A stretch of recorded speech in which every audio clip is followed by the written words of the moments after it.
Bonsoir à tous. Est-ce que le micro marche? Vous m'entendez? Oui. Je ne sais pas si c'est dû au micro ou si c'est dû à ma voix, peu importe. Donc déjà merci à tous d'être venus ce soir.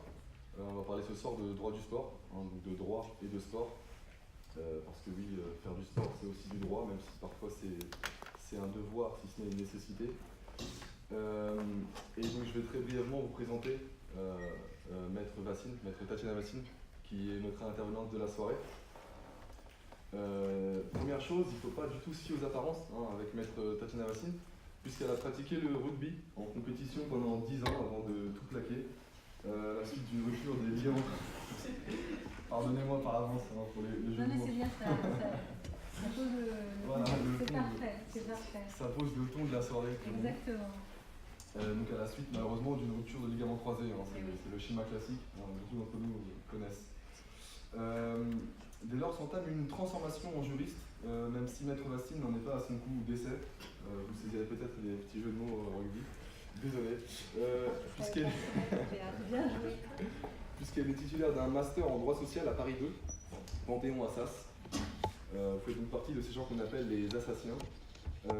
Puis un master en droit des affaires, option droit du sport, à Aix-Marseille, Marseille 3, si je ne dis pas de bêtises. Vous êtes aujourd'hui avocate au barreau de Paris, spécialisée en droit du sport qui plus est, et associée au sein du cabinet RMS Avocats. Vous conseillez et défendez des fédérations, des clubs sportifs et des agents. Vous êtes d'ailleurs intervenu auprès du Conseil de l'Europe et dans quelques missions parlementaires. Donc, on peut dire que vous êtes calé en droit, là où les connaissances d'un étudiant lambda s'arrêtent à l'interdiction du lancer de main. On va en parler. Très bien. C'est peut-être un sport aussi, non? Du moins, on sait que c'est un sport qu'on n'a pas le droit de pratiquer, à notre plus grand regret. Mais ce n'est pas tout, car vous êtes auteur de plusieurs ouvrages. Je pense qu'il y a des indices disséminés sur la table. Des gros indices. Effectivement. Et vous dirigez une collection intitulée Le meilleur du droit chez l'édition Henrik B, si je ne dis pas de bêtises. Tout à fait. Vous avez pour devise utiliser les règles du droit pour défendre les règles du jeu. On voit donc que vous êtes très à cheval et ça tombe bien parce que ce soir on va parler aussi d'aquaponie. On va parler de football de façon très drôle mais sans évoquer Franck Ribéry. Et enfin le petit mot de la fin c'est de vous dire que ce soir c'est octogone sans règles et pourtant ça va saigner. Je vous laisse la parole. Merci pour cette belle introduction. Alors l'aquaponie c'est le piège de départ. C'est gentil de me parler de cheval. J'ai fait un peu d'équitation aussi, accessoirement. J'ai pas fait que du rugby, mais c'est vrai que ça a été mon sport de prédilection. J'en ai fait en compétition pendant une dizaine d'années. Je me suis blessée, ça arrive. Mais dans le cadre de l'intervention, je vous remercie de m'avoir invité ce soir pour ouvrir la thématique de la semaine de la fête du droit qui porte sur le sport cette année. Je vous remercie déjà pour votre invitation. On va pouvoir entrer dans le vif du sujet. Alors, le sujet aujourd'hui, c'est le sport de la lucarne à l'octogone. Effectivement, on peut se poser la question, est-ce que le sport est un lion en cage et que vient faire le droit dans le sport ou le sport dans le droit? Alors l'aquaponie, commençons par un sujet difficile, je ne sais pas s'il y en a qui le pratiquent ici. Alors juste petite parenthèse, moi je suis plutôt une adepte des sports collectifs, donc n'hésitez pas à interagir. On va construire cette intervention ensemble. Donc si vous avez des réflexions, des observations à faire, je vous invite à les faire directement. Donc on va commencer par l'aquaponie. Je ne sais pas s'il y en a qui le pratiquent ici, ou les fans peut-être de la discipline. On peut être fan d'une discipline sans la pratiquer. Pas beaucoup de pratiquants d'aquaponie. Alors c'est vrai qu'on peut se poser la question, à titre personnel, je dois reconnaître que je ne suis pas sûre que cette discipline, sans parler de sport tout de suite, mais je ne suis pas sûre que ça existe. Mais en tout cas, ça renvoie à une question qui est celle, sur le plan juridique, de la définition du sport. Alors, si on ne sait pas exactement définir ce qu'est l'aquaponie, à défaut d'un poney dans l'eau, sur lequel on serait, on peut tous se faire sa propre représentation de l'aquaponie. On peut aussi essayer d'avoir une définition du sport sur le plan juridique. Alors, on peut essayer. Le code du sport peut essayer aussi, sauf qu'en réalité, quand on commence à creuser, c'est important de définir les termes du sujet quand on aborde une intervention en tant que juriste, réflexe. On n'a pas de définition malheureusement du sport. La seule chose qu'on a dans le Code du sport, c'est l'article L100-1, c'est le premier du Code du sport, qui nous dit que finalement, il y a des activités physiques et sportives qui sont d'intérêt général. Voilà ce qu'on a comme approche, dans un premier temps, de définition. Alors, évidemment, c'est pas suffisant, on peut essayer de creuser parce que, bon, même si on part du principe que l'aquaponie existe, il y a peut-être d'autres éléments qui vont permettre de nous aider à définir si l'aquaponie c'est un sport ou pas. Alors, là, je vais m'adresser aux publicistes. Je ne sais pas s'il y en a dans la salle. Quelques-uns, peut-être, ou une majorité de privatistes. Alors, on va jongler, hein, parce que le droit du sport, c'est... Je sais qu'en faculté, il y a une dichotomie qui existe, il y a des clans. Alors, on n'en parle pas trop, ça reste souvent assez secret, mais il y a des clans privés, publics. Là, en droit du sport, on parle à tout le monde. Donc, on va pouvoir varier un petit peu et parler aux différents publics et aux différentes personnes intéressées par ces branches du droit. Alors, pour la définition du sport, on va d'abord arriver sur tout ce qui va concerner la définition qui a été posée par le Conseil d'État. Alors, vous me direz, qu'est-ce que vient faire le Conseil d'État en matière sportive? On peut se poser la question. Et là, c'est un point qui est intéressant parce que le sport, je l'ai dit tout à l'heure, réflexe, alarme, c'est une activité qu'on considère comme étant d'intérêt général. Intérêt général, c'est quelque chose qui doit résonner dans les oreilles des publicistes. Intérêt général, service public. Qui dit service public, dit rôle de l'État. Et on va même aller encore plus loin, puisque sur l'aspect organisationnel du sport en France, on a un fonctionnement qui est un fonctionnement pyramidal avec une gestion du sport par l'État, mais une gestion qu'il délègue. C'est la raison pour laquelle les fédérations sportives françaises sont ce qu'on appelle délégataires de service public. Autre terme qui résonne en principe dans les oreilles des publicistes, de manière un peu plus douloureuse dans les oreilles des privatistes. Donc l'État va confier une délégation de service public aux fédérations sportives, mais sous réserve de certains critères. Alors il y a un agrément qui est donné en amont, hein, c'est un peu technique, mais il faut d'abord obtenir un agrément quand on veut être reconnu comme étant un sport et donc faire partie du service public. Donc il y a d'abord un agrément à obtenir et ensuite une délégation de service public, ce qui permet d'avoir un monopole sur la délivrance de titres, sur l'organisation de compétitions internationales, etc. Ce qui est le cas de certaines fédérations, mais j'y reviendrai tout à l'heure. Donc maintenant qu'on sait ça, maintenant qu'on sait qu'il y a un, pas de définition, et deux, qu'il y a une intervention du Conseil d'État, il faut quand même qu'il y ait des critères pour déterminer ce qui est un sport ou pas. Alors, à votre avis, qu'est-ce qu'on peut avoir comme critère pour déterminer ce qu'est un sport? Pas d'avis? Il y en a un qui est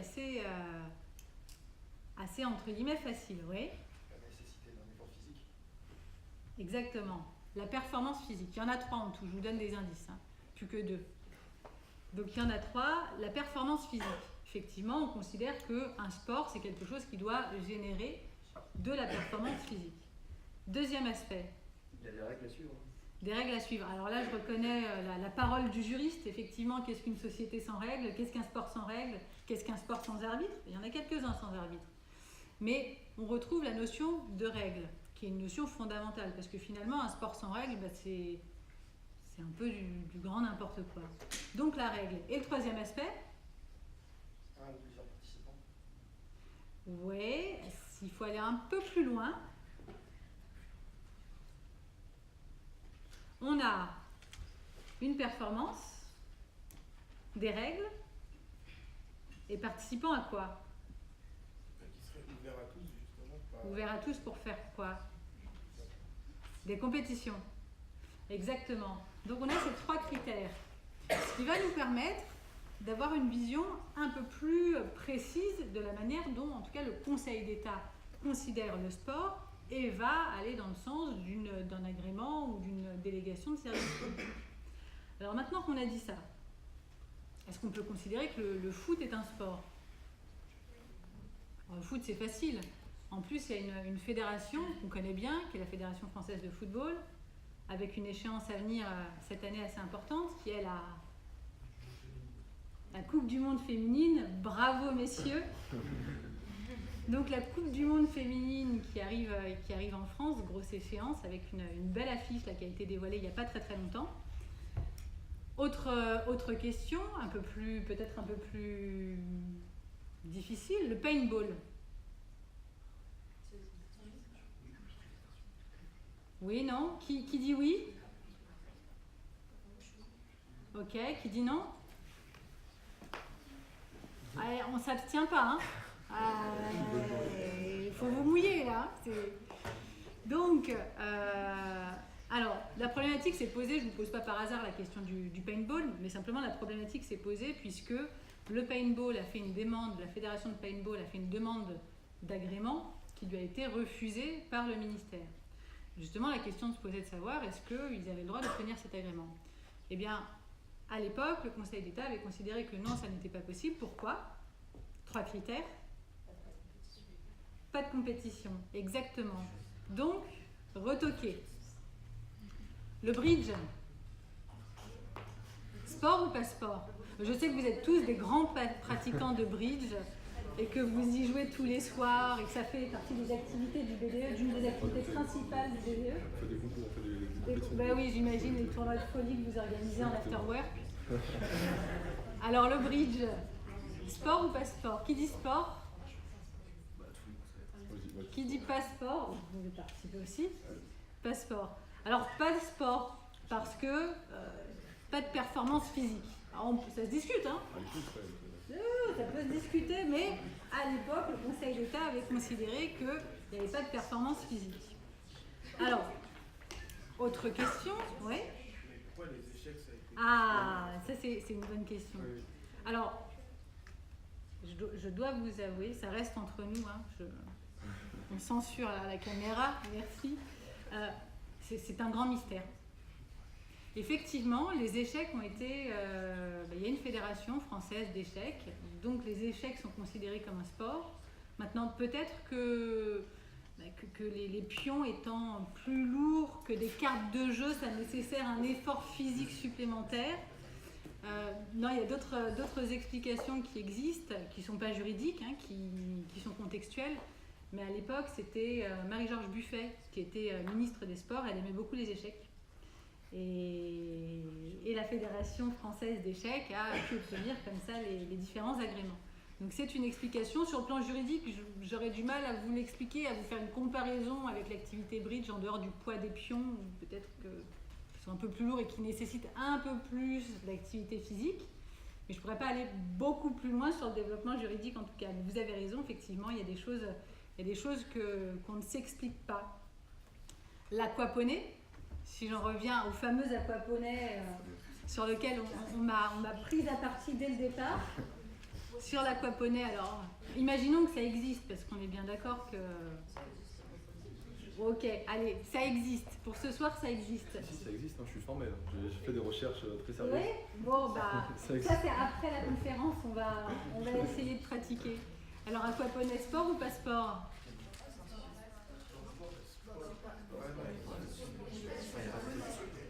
J'ai pas connaissance de compétition, effectivement. Il n'y a pas de...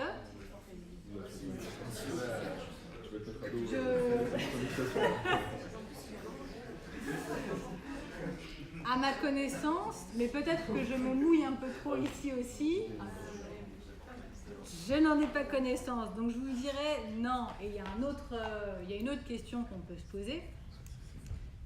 Et on va l'aborder un peu plus tard, alors je ne vais pas spoiler, mais sur le MMA. On peut se poser la question du MMA, est-ce qu'on peut considérer, au regard de ces différents critères, le MMA comme étant un sport? C'est une bonne question, je pense que c'est un petit peu la question de la soirée. Je pense que vous êtes venu pour savoir si le MMA c'était un sport et pour un domaine un peu précis dans le MMA, il me semble. Donc c'est vrai que le MMA va nous susciter un certain nombre de problématiques juridiques. Je ne sais pas si vous avez entendu parler de la clause kebab notamment. En principe, en tant que juriste, vous devriez être au taquet sur ces événements, là, sur l'actualité. C'est un point incontournable du droit du sport. Vous avez entendu parler de cette clause kebab? Non? Est-ce qu'il y en a qui peuvent expliquer?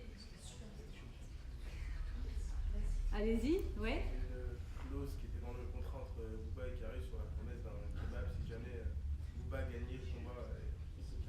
Exactement. Alors, le gagnant offre un kebab. Alors je ne sais pas si la clause nous disait que ça devait être un complet. Salade tomate oignon, voilà, la totale, sauce blanche, très certainement, parce que sinon c'est pas un vrai kebab. Ouais, des carrés de pommes frites. Des carrés de pommes. Des carrés de pommes frites. Là, vous voyez, vous êtes bien à jour là. S'il y a un examen qui tombe là-dessus, je pense que vous avez tous une super note. Bah, la clause kebab, en réalité, ça nous renvoie à une autre dimension du droit du sport qui touche à celle des clauses insolites. Parce que le droit du sport, on a vu qu'il y a toute une dimension déjà qui est une dimension publiciste, avec l'organisation en tant que telle qui dépend de l'État, avec une délégation de service public et ce genre de choses. Mais il y a aussi une forte implication de droit privé. Alors, on peut parler des clauses insolites. Ce sont des clauses que j'aborde dans ce livre-ci, qui est le livre Best of Droit, avec un billet qui est consacré aux clauses insolites, notamment dans les contrats de footballeurs.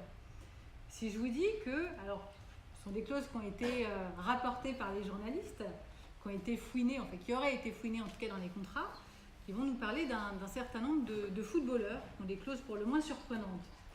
Si je vous prends par exemple l'exemple de Suarez. Bah, Suarez, selon certains journalistes, il avait une clause qui était une clause anti-morsure. Voilà. Bon, pas besoin d'expliquer pourquoi. Est-ce qu'il y a des personnes? Non, c'est bon. Hein, tout le monde avait vu cette séquence et les traces de dents sur l'épaule de son adversaire. Ça, on s'en souvient assez bien. Autre clause qu'on peut retrouver dans les contrats de footballeurs, et là c'était dans le contrat de Ronaldinho. Alors là c'est un peu plus ancien, mais Ronaldinho c'est toujours, je pense, un gros fêtard.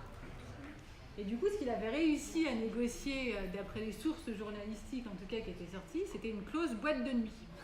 Donc lui ce qu'il avait exigé dans son contrat, c'était d'avoir au minimum 2 sorties en boîte de nuit par semaine qui soient autorisées. Pas mal, hein, on a des bons négociateurs. Et puis, on avait un autre type de clause qui a pu faire bondir un certain nombre de personnes, qui sont les clauses qu'on retrouve le plus souvent là, dans les contrats, qui sont les clauses de bonne conduite, ou les clauses d'éthique. Il y en avait une notamment dans le contrat de Balotelli, alors c'est souvent des clauses qu'on retrouve, entre guillemets, au départ en tout cas, c'était des clauses qu'on retrouvait dans les contrats des bad boys du sport et du foot, de manière à ce que s'ils se conduisent correctement, ils ont une clause, s'ils ne se conduisent pas correctement, n'ont pas de clause. Sauf qu'en réalité, on est allé un petit peu plus loin dans l'approche de ces clauses-là, puisqu'on a considéré finalement qu'elles pouvaient être fort utiles. Pourquoi fort utiles? Je vous rappelle le statut des footballeurs, ce sont des salariés. Or, très longtemps, les salariés footballeurs ont été soumis à des amendes. Je parle aux travaillistes, à ceux qui font du droit du travail, du droit social. Si je vous dis sanctions financières, vous me dites Interdit. interdit. Exactement. Les sanctions financières, on ne peut pas sanctionner un salarié via une amende pécuniaire. Alors, comment on peut faire? Si on ne peut pas sanctionner un salarié, on peut peut-être ne pas lui verser une prime. Et une prime de bonne conduite. Donc on va prendre le problème à l'envers. On va considérer que finalement, il n'y a pas besoin de lui mettre une amende, mais simplement en refusant de verser une partie ou la totalité de la prime, pour des motifs qui sont, parce que la prime elle est bien détaillée dans le contrat, il y a un certain nombre de choses, pour des motifs qui sont explicités, et ben ça va permettre de contourner la problématique qui existe. Donc ça, ce sont des mécanismes qui sont intéressants et qui renvoient à un principe qui est un principe de base et sur lequel vous devriez surgir en tant que privatiste, le principe de la liberté contractuelle. Exactement. Donc, qui dit contrat, dit liberté contractuelle, ce qui explique qu'on puisse se retrouver dans les contrats de footballeurs avec des clauses qui surgissent d'un peu partout et qui peuvent paraître surprenantes, en tout cas pour le grand public. Quel article du Code civil, la liberté contractuelle? 1103. Voilà, félicitations, un réflexe, vous avez tous été pris de court, là. Même moi je m'y attendais pas, j'avais prévu 10 secondes là, comme ça, patienter, mais voilà, on se sent trois. Et en plus, avec la réforme, parce que le Code civil, pour ne rien faciliter, a été réformé il n'y a pas très longtemps. Donc en plus, avec la bonne numérotation, félicitations, Madame la doyenne. Tu ne peux pas assumer la honte de personnes qui répondent comme ça. Ah oui. Alors, on va le faire comme ça. Effectivement, je vais poser toutes les questions à Madame la doyenne. Et le but, ce serait que vous réussissiez à répondre en premier. On va faire un peu de challenge. Et puis après, celui qui gagne, il a le droit de faire de l'aquaponie. Enfin, je compte sur Erwan pour trouver un centre d'aquaponie. Hein. Vous voyez avec lui. Donc, liberté contractuelle, ça veut dire qu'on peut tout faire. Enfin, tout faire. Pas mal de choses. Parce qu'il y a quand même des limites. Madame la doyenne. L'ordre public. L'ordre public, vous le saviez tous. On a des exemples assez récents dans la jurisprudence ou dans l'actualité. Vous me posez une colle, Ouais, bah oui, c'est le but. Le but, c'est de vous coller. Effectivement, voilà, c'est bon, je suis bien collé. Je sens que alors là, je sens que j'avais une réplique que j'ai dû oublier, hein, très certainement.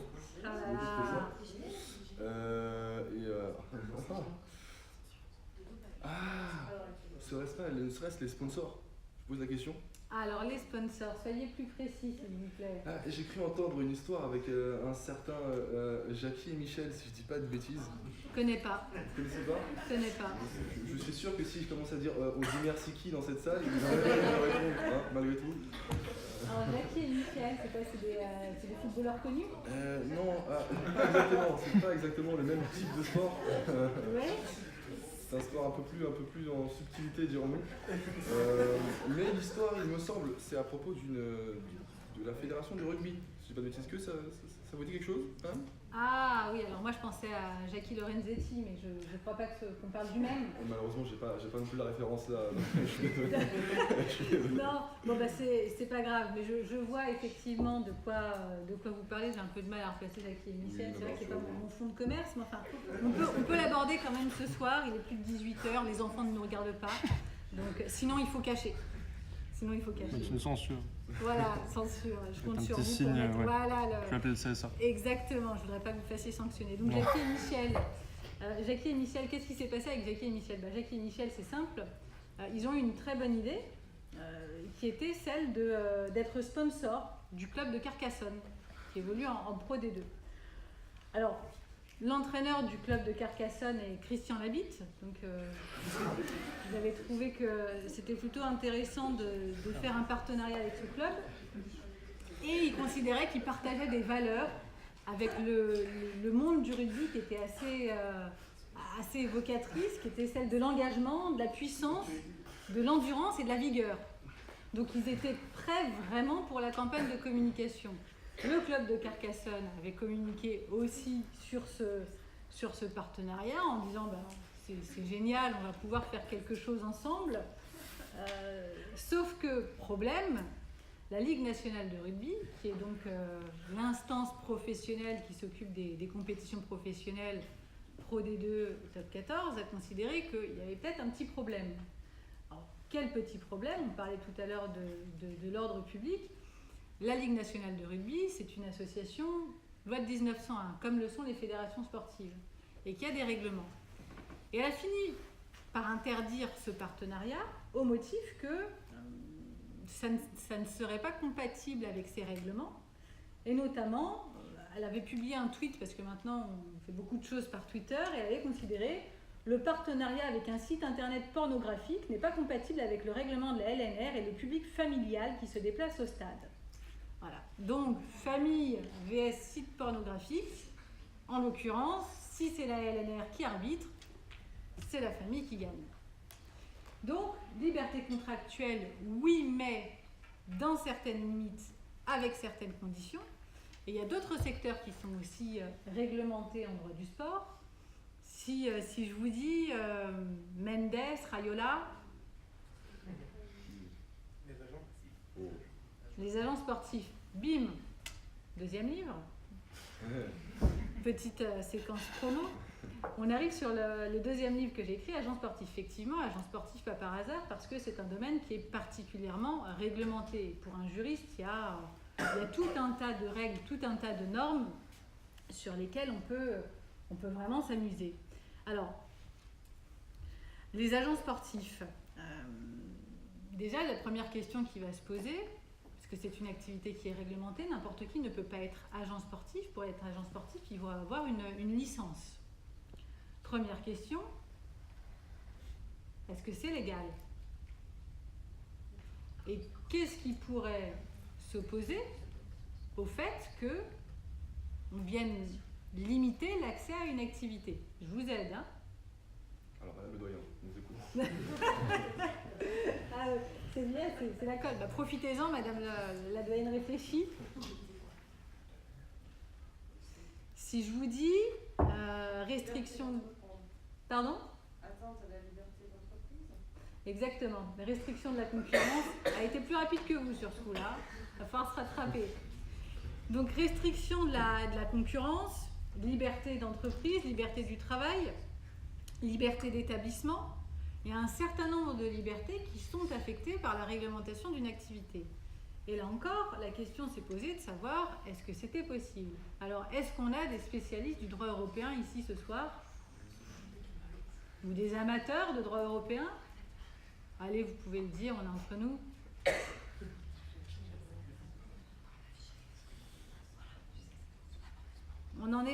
Ça va venir. Je vous rassure, le droit européen, ça ne vient pas tout de suite. Il faut se laisser séduire un petit peu. Mais sur le droit européen, allez-y. Ah, ça y est. Il n'y avait pas une histoire de concurrence déloyale des agents sportifs formés en France par rapport à Alors là-dessus, on va y venir parce qu'effectivement, il y a une position qui est très spécifique de la France par rapport aux autres pays. Mais avant même d'en arriver là, la question s'est posée de savoir est-ce qu'on peut réglementer cette profession de manière générale. Et d'ailleurs, c'est la FIFA qui avait réglementé, qui avait posé les bases de la réglementation de l'activité d'agent sportif. La FIFA, donc c'est une association aussi, je vous avais parlé tout à l'heure de structure pyramidale, on la retrouve au niveau sportif, au niveau international. On a les fédérations internationales, les fédérations continentales européennes et les fédérations françaises. Et la fédération internationale qui est tout au-dessus, alors attention, on va croire que je fais des signes aux Illuminati, mais la fédération internationale qui se situe tout en haut de la pyramide, elle va adopter son propre corpus de règles et elle va permettre ensuite de le diffuser aux différentes instances qui sont inférieures. Donc la FIFA, en tant qu'organe suprême du football, a décidé de réglementer l'activité d'agent sportif. Et il y a un agent sportif, M. Piot, qui a décidé d'attaquer en considérant que c'était une pratique restrictive de la concurrence. Alors, est-ce qu'il a obtenu gain de cause ou pas? Déduction logique?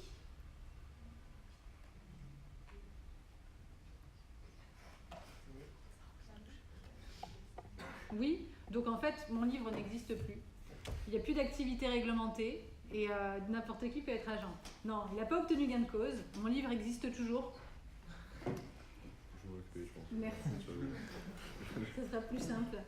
Et du coup, dans une optique qui a un raisonnement européen assez classique, raisonnement en 3 temps, il y a une atteinte potentielle à une liberté. Premièrement, est-ce que cela répond à un objectif légitime?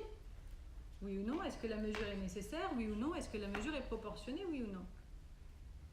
Et dans cette analyse, alors en l'occurrence c'était le tribunal de première instance de l'Union européenne, a considéré que l'objectif était légitime puisqu'il y avait un objectif de moralisation de l'activité d'agent sportif. Alors on verra que la morale a une place assez importante en droit du sport, mais en tout cas c'est le moyen qui avait été retenu. Donc, réglementation de l'activité, et la FIFA peut valablement réglementer l'activité. Donc elle l'a fait jusqu'en 2015 d'ailleurs. À partir de 2015, elle a considéré que finalement il n'y avait plus besoin de réglementer cette activité. C'était plus nécessaire. Et d'agent sportif, elle est passée à un statut d'intermédiaire sportif. En gros, pour être intermédiaire sportif, il suffit de se déclarer auprès de la FIFA, c'est une déclaration, et on peut, enfin des fédérations nationales, et à partir de ce moment-là, on peut être intermédiaire, donc agir en qualité de représentant d'un joueur ou d'un club de manière assez libre. Oui, sauf que, quand même, cette réglementation-là, et là, réflexe de juriste, je vous prépare, cette réglementation-là, en France, elle se heurte à une problématique qui est celle de la réglementation par les autorités publiques.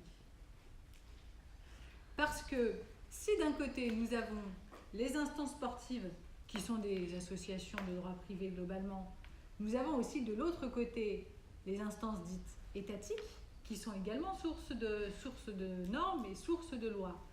Et en l'occurrence, que se passe-t-il en France? Eh bien, en France, c'est assez simple. On a une loi qui existe, sur les articles L222-7 et suivants, qui viennent réglementer l'activité d'agent sportif. Ce qui fait qu'en France, on est obligé d'être titulaire d'une licence, à défaut de quoi, on est sur ce qu'on va appeler de l'exercice illégal de la profession.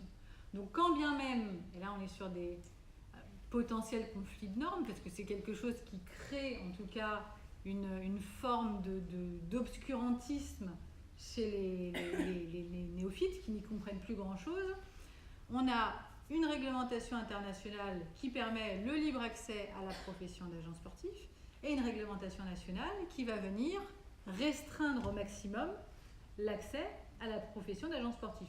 Globalement, pour être agent sportif, ce qu'il faut, c'est passer un examen, et là je m'adresse à vous, parce que ça peut vous intéresser. Un examen dans lequel il y a deux parties. Une partie générale, alors accrochez-vous bien à vos sièges, la partie générale porte juste sur à peu près les 5 années de droit que vous allez faire. Donc, droit du travail, droit de la sécurité sociale, droit fiscal, évidemment droit du sport, droit des assurances, droit européen, propriété intellectuelle. Bon, c'est très vaste, droit des contrats. Et il y a une partie spécifique qui porte sur la réglementation même de l'activité sportive. Donc on a quelque chose qui est extrêmement large et qui explique que l'examen soit très difficile à passer. Donc on va se retrouver avec des corpus de normes différents, et là je vous rejoins sur ce que vous disiez tout à l'heure, c'est qu'en fait on a une situation en France qui est, comme dans un certain nombre de cas, c'est pas une première, assez minoritaire, puisque la France fait partie des exceptions à avoir réglementé l'activité d'agent sportif. Alors petite parenthèse aussi, je ne sais pas s'il y en a qui s'orientent vers le métier d'avocat, mais si c'est le cas, sachez également que l'avocat peut exercer, alors on ne parle pas d'agent sportif parce que ça susciterait trop de débats, on va parler de mandataire sportif. L'avocat peut également exercer une activité qui est celle de mandataire sportif, donc c'est celle du mandat, ce qui va plus ou moins consister à la même chose, à la différence près que l'agent interviendra plutôt comme un courtier à titre principal et l'avocat interviendra comme un mandataire et donc sur un aspect civil, théorie de l'accessoire, puisque l'activité commerciale est interdite pour les avocats. Donc il interviendra à titre de mandataire avec éventuellement une activité commerciale mais qui peut rester relativement limitée, donc accessoire, et on règle le problème de l'activité de mandat sportif pour les avocats. Donc si c'est quelque chose qui vous intéresse, sachez que soit vous passez la licence d'agent, et je vous souhaite bon courage, bien du courage. Je ne dirais pas que c'est plus difficile que les examens que vous passez, mais ça nécessite quand même un peu de révision. Il faut plus qu'une licence en tout cas pour passer la licence. Merci. Pas mal, pas mal. Et oui, non, mais il faut le féliciter, hein, il faut l'applaudir parce qu'il donne à tout, hein, c'est sport, c'est sport. Merci. Ou sinon, passer le concours, l'examen d'avocat, l'examen d'entrée au CRFPA, ce qui vous permettra aussi de décrocher le sésame. Donc, ça c'était les premiers points. Vous verrez, hein, sur les agents sportifs, on a régulièrement des problématiques juridiques qui sortent. Je ne sais pas s'il y en a qui ont suivi dernièrement, enfin ça fait quelques mois, voire 1 ou 2 ans déjà. Je ne sais pas s'il y en a qui ont suivi l'actualité avec le transfert de Dembélé, de Rennes à Dortmund. Dembélé, vous connaissez quand même la chanson. On a la coupe à la maison, tout ça, Dembélé. Dembélé. Si. Comment Ousmane. Ousmane Dembélé. Tout le monde connaît. Alors tout le monde connaît la chanson, mais personne ne connaît la problématique juridique. Alors la problématique juridique, ben justement, on parle des agents. La problématique juridique, c'est que y a une personne qui est intervenue, un intermédiaire. Pourquoi je dis intermédiaire? Parce que le sens des mots, il est important. Vous le savez, vous êtes juriste. Il faut bien qualifier les faits, et si on n'utilise pas la bonne qualification, on peut passer à côté. Là, pour le transfert de Dembélé, on a une personne qui est intervenue, qui n'était pas agent sportif et qui était intermédiaire. Problématique, puisque en France, on est obligé d'avoir une licence pour exercer l'activité d'agent sportif, sauf à être mandataire sportif. En l'occurrence, ce n'était pas le cas.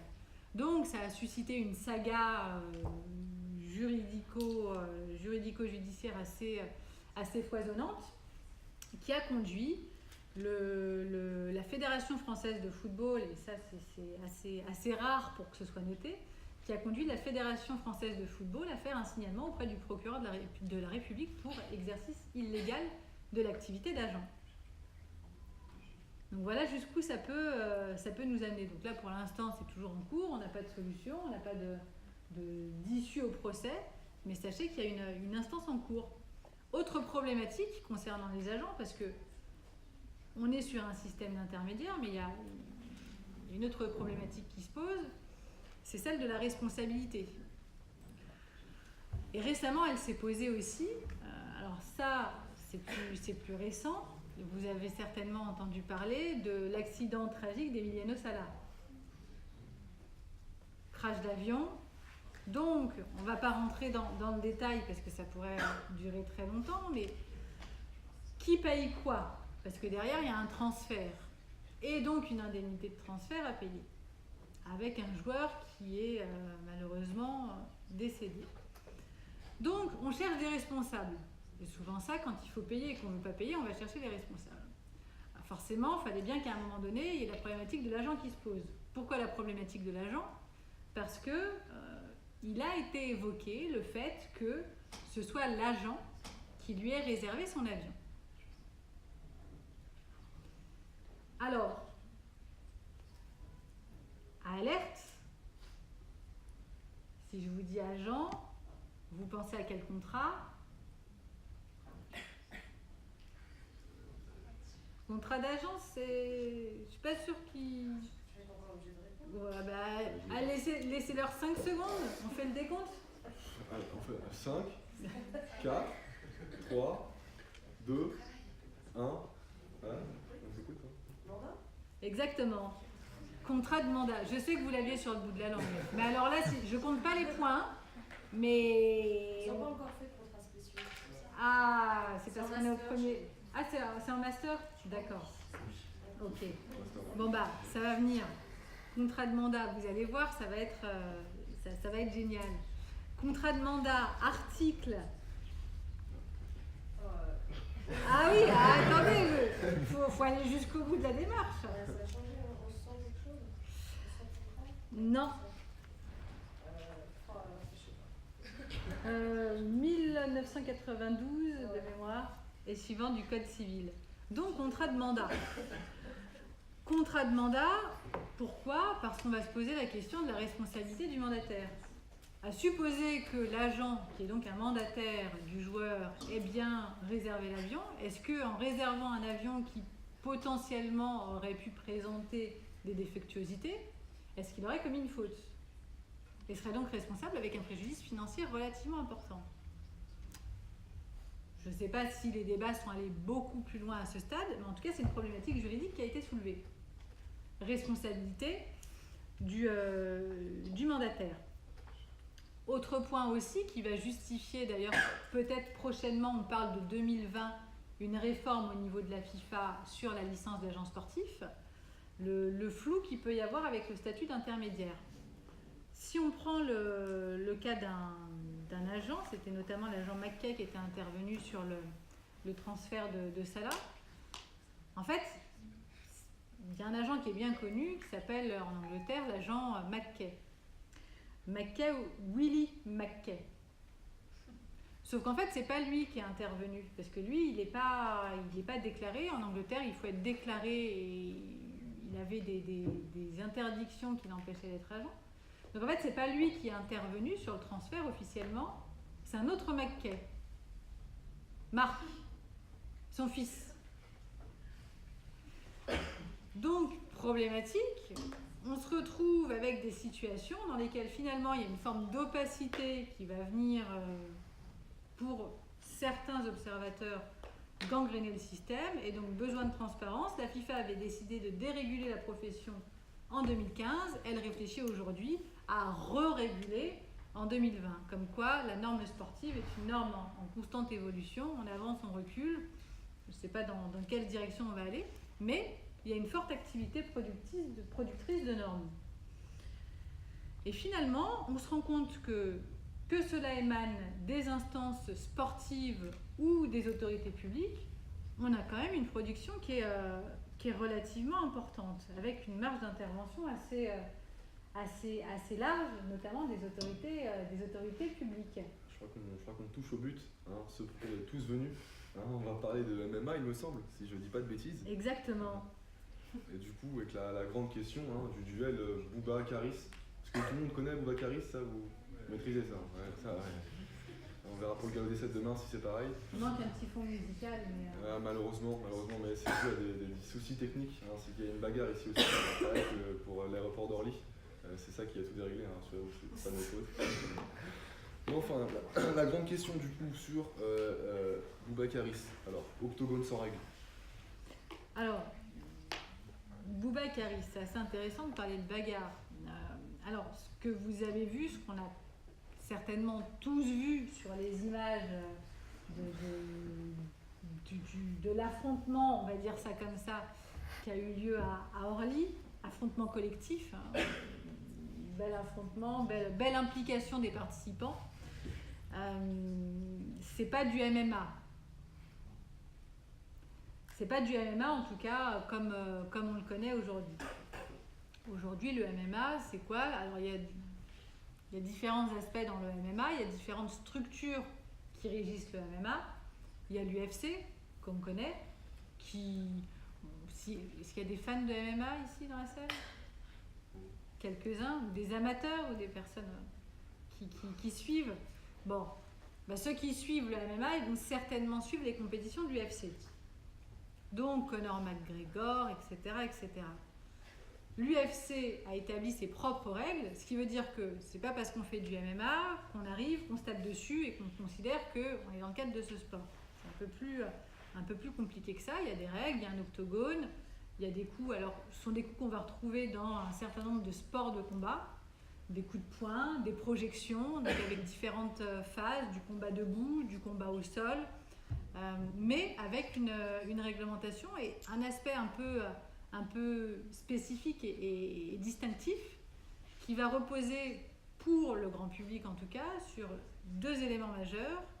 La présence d'un octogone, donc ça c'est facile. Alors ce qu'on appelle souvent la cage, mais qui en réalité est une forme d'octogone, c'est une structure à peu près à hauteur d'homme, ce qui permet aux combattants d'éviter de chuter aussi, ce qui peut arriver sur les rings de boxe. Et puis des coups au sol. Alors, très longtemps, les autorités françaises ont considéré que le MMA devait être interdit. Alors, comme on ne peut pas interdire sans justification juridique et légale, il a bien fallu trouver un motif. Alors, est-ce que vous savez ce que c'est? Oui. C'est pas parce qu'il y avait des coups au sol justement et que c'était anti-sport? Ouais, alors c'est plus qu'anti-sport, parce qu'anti-sport, ça ne sera pas un fondement juridique reconnu par le Conseil d'État. Oui. L'absence de fair play, du coup. Plus que ça. On en a parlé rapidement tout à l'heure. C'est dangereux. C'est dangereux, mais plus encore. Plus encore. Allez-y. Exactement. La dignité humaine. Tout à l'heure, on parlait du lancer de nain. Morsan-sur-Orge, 95, on partage tout ça, on a tout ça en commun, ça crée des liens. Morsan-sur-Orge, ordre public, dignité humaine, nouvelle composante de l'ordre public, d'ailleurs avec un très bon billet d'Arnaud Dilloire dans le livre Best of Droit. Dignité humaine. Alors la dignité humaine, on ne sait pas trop ce que c'est. Simplement, la manière dont sont positionnées les autorités publiques, ça a été de dire, il y a deux choses. Au départ, on est parti sur deux choses. Premièrement, la cage. On considère, alors ce sont des personnes qui n'avaient jamais vu de MMA vraisemblablement, mais qui disaient que se battre dans une cage, c'était contraire à la dignité humaine. Alors oui, effectivement, vu comme ça, on peut le comprendre. Sauf que, pour ceux qui ont déjà vu du MMA, on n'est pas dans une espèce de cage en fer avec des barbelés ou je ne sais quoi, avec deux combattants qui vont s'affronter jusqu'à ce que mort s'en suive. Ça n'existe que dans les fantasmes des opposants du MMA.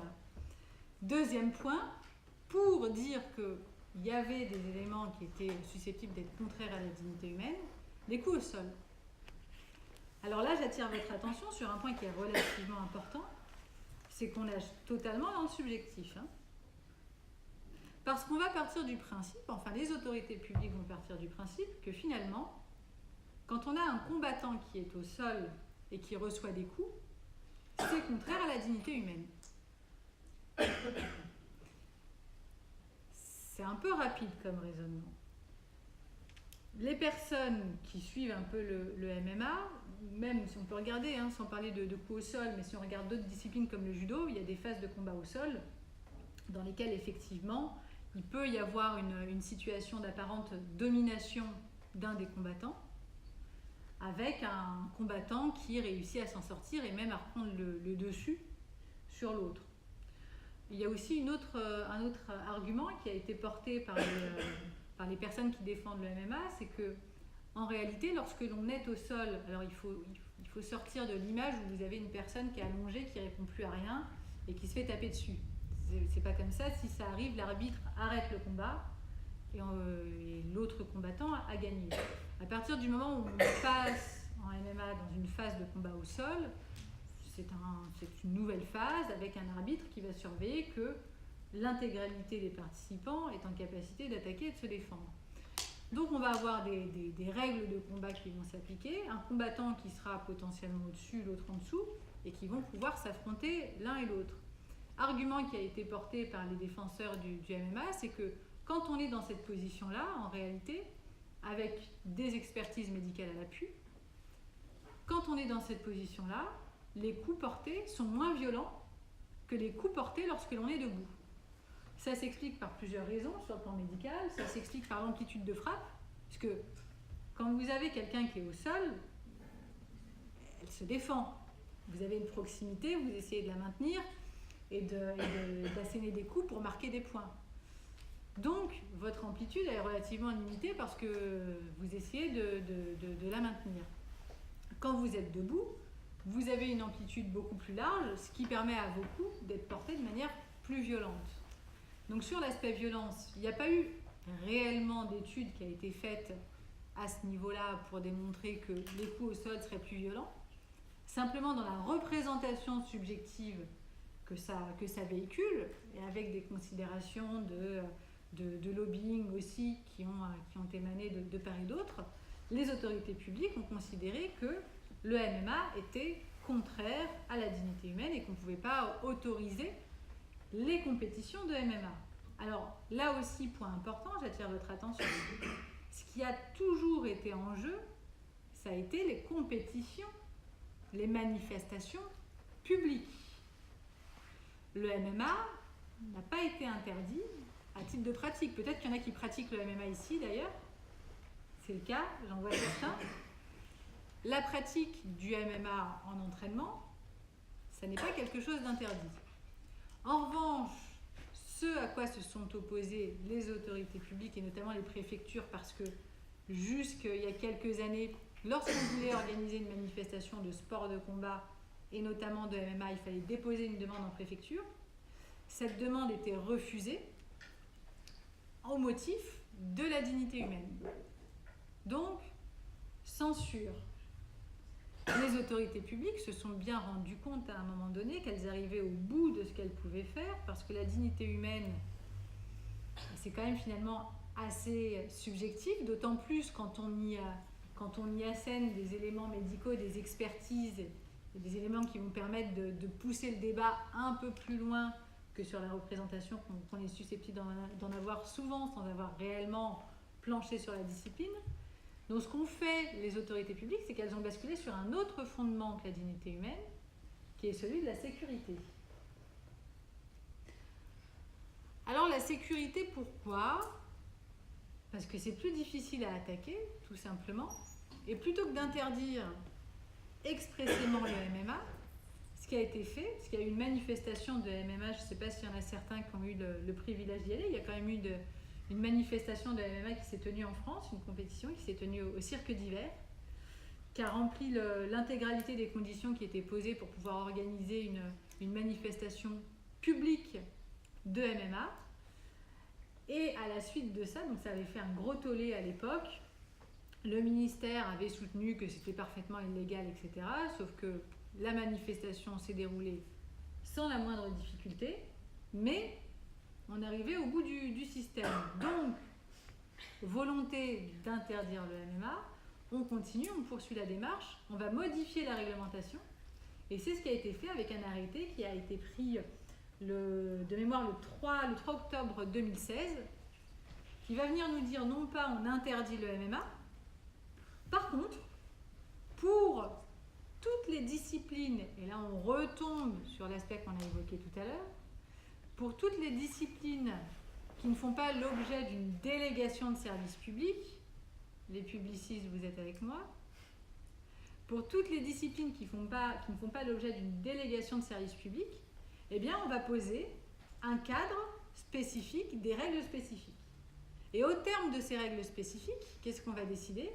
Eh bien tout simplement que les sports de combat qui ne font pas l'objet d'une délégation de service public ne pourront être pratiqués que sur un ring de 3 ou 4 cordes, et que les disciplines qui ne font pas l'objet d'une délégation de service public ne pourront pas comporter de coups au sol. Donc on ne va pas expressément interdire le MMA, par contre on va interdire deux aspects qui sont fondamentaux et qui vont tracer l'identité même du sport. Ça va être les coups au sol et la surface de terrain qui est l'octogone. Pour en revenir à Bouba et Karis, bon, dans ce contexte-là, il y a assez peu de chances qu'on les voit combattre en France. J'ai fait ma petite veille tout à l'heure avant de venir pour vérifier si on avait eu quelques avancées. Il semblerait qu'ils se soient mis d'accord pour combattre.